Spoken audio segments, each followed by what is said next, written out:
Assalamualaikum warahmatullahi wabarakatuh. Madayaw maayong adlaw kaninyong tanan. Magandang araw sa inyong lahat.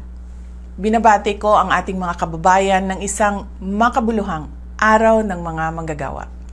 Ngayong araw na ito, tayo ay nagbibigay-pugay sa lahat ng manggagawang Pilipino na patuloy na nagsusumikap para sa ikauunlad ng kani-kanilang buhay, pamilya at komunidad.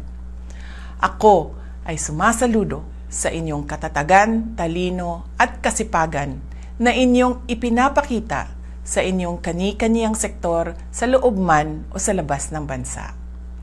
Ating ipagdiwang ang tagumpay ng bawat overseas Filipino worker, medical at security frontliner, community worker, guro at lahat ng nagtatrabaho sa pampubliko at pribadong sektor ng lipunan. Anumang hamon ang ating kinakaharap sa kasalukuyan, naway manatili tayong matatag, matyaga at mapagpursige sa ating nagkakaisang hangarin para sa tunay na kaunlaran at makabuluhang pagbabago sa ating bansa.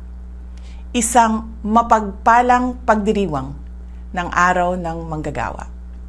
Ang lahat ng ginagawa natin ay para sa Diyos, sa bayan at sa bawat pamilyang Pilipino. Syukuran.